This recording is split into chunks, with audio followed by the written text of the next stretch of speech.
I'm here today in the Saxon Gardens at the heart of Warsaw. Since 1727, a public garden, one of the first in Europe. But it started life as something more, the garden of a palace built by the first Saxon king of Poland, Augustus II. A member of the Lithuanian dynasty from Saxony became kings of Poland. Why were they here? What were they doing? Why did they build this palace? And what is more, what is the Saxon axis? An exercise in urban planning. Join me in Poland Daily History today when we find out more.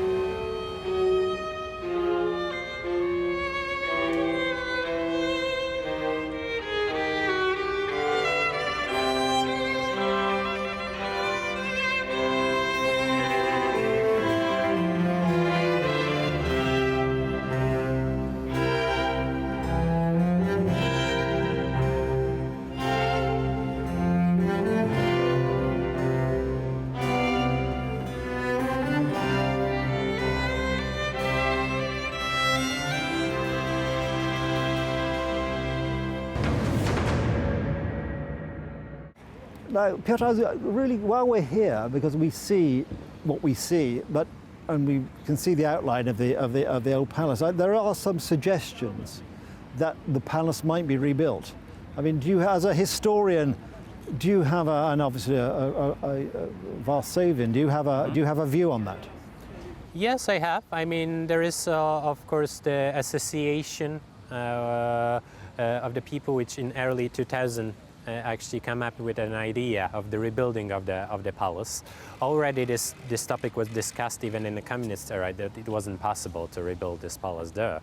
And the plan was totally different, to leave it as a kind of war symbol, or like kind of symbol against the war, never again, and as a symbol of the destruction of the city.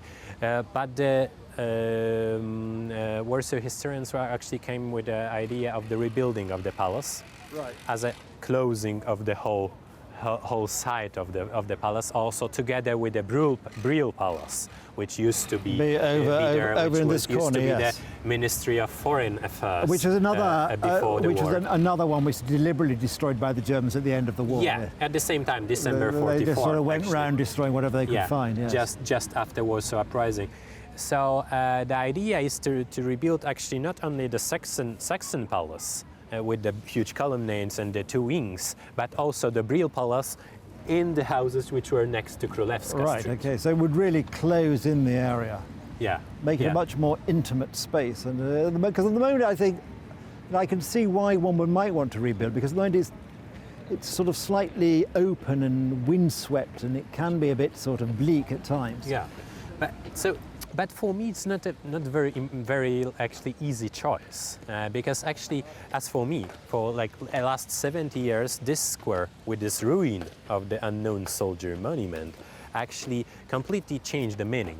Yeah, so you have the ruin, one of the last ruins of Warsaw, right, which is in the middle of the empty square, and this emptiness plays also an important role. Yes. So it's something that, as for Varsovian, in this context of the demolition of the city, which is very important, is also very symbolic. Yeah, and especially when you behind the ruin, you can see this Warsaw skyscrapers and the city which came back to life after the war. So this emptiness is also kind of symbolic and important. So when we talk about the rebuilding, we need to think if it's worth to rebuild, and if rebuild, how to rebuild. Exactly.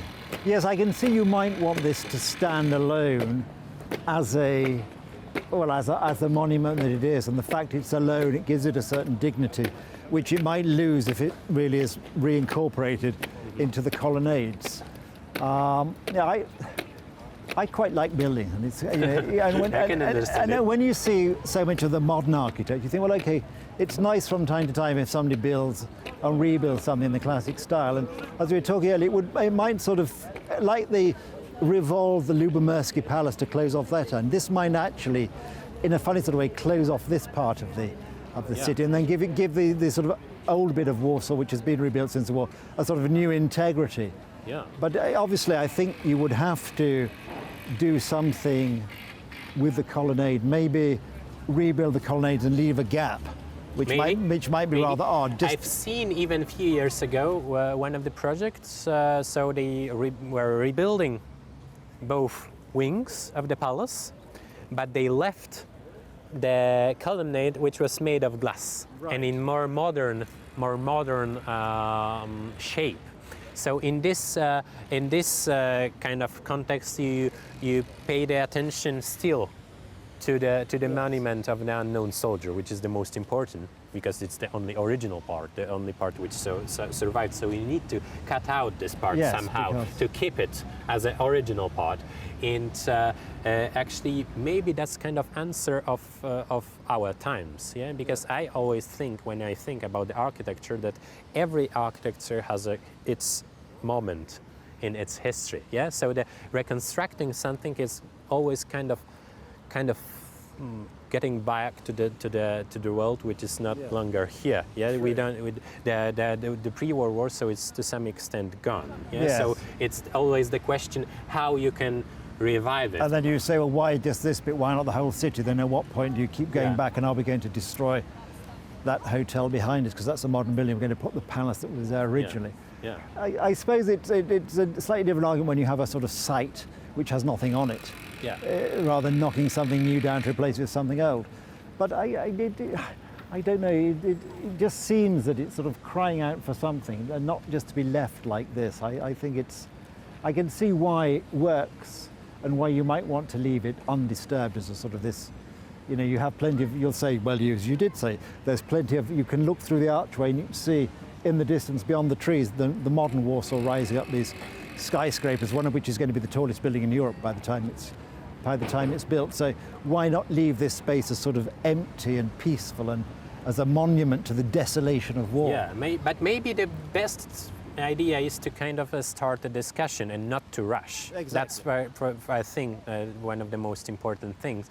And maybe to make a kind of a competition to choose which way of the rebuilding of the palace could be the best, actually, and what people of Warsaw actually want from this place, and how to organize one of those most important. Yes, I think what you want to avoid is something which sets out to be a reconstruction of the palace and ends up as something where all of a sudden people start running out of money, so they compromise on materials, they compromise on design. They say, well, you know what, to make this work financially we need to find an extra 10,000 square meters of office space, so let's just put a little funny story on top and a little glass roof on here, and then you end up with something which just looks a mess. I think A, there has to be a debate about what people actually want, and then B, there has to be, I think, the money and the skill to make sure that if you do decide to recreate the palace, you recreate something which is worthy of the name palace. And you recreate all the details with a good sense. The fine details of the window architrave, all those sorts of things, so it actually looks authentic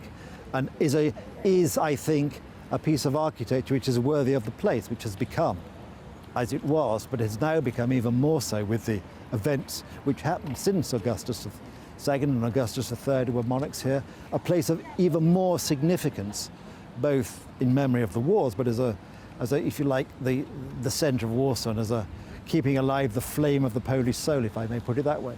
Yeah. So I think it does require great sensitivity, and I sometimes wonder whether, you know, people start with the best of intentions, but sometimes when you see buildings built, I mean, I would still go for building something if it were my choice, but I think it does require a commitment to excellence. Yeah, and it also requires open-minded thinking to understand that actually both point of view of rebuilding, of living like this, or rebuilding something new, all of them have some good arguments behind. Well, indeed, yeah? they both do. So we hope that to the extent this is discussed, that actually people can sit down in it, because I don't think it's a black and white thing. I think it's, you know, it needs rational discussion. But it would be nice, whatever happens, that this place, this historic place, and this place of modern memory as well, it is kept special, whatever they happen. That's for sure. Okay, well, that was great, Peter. Thank you for sharing your thoughts with us. Thank you. Why don't we, as a final remark, we'll go and look at the let's see at the statue, yes, at the memorial.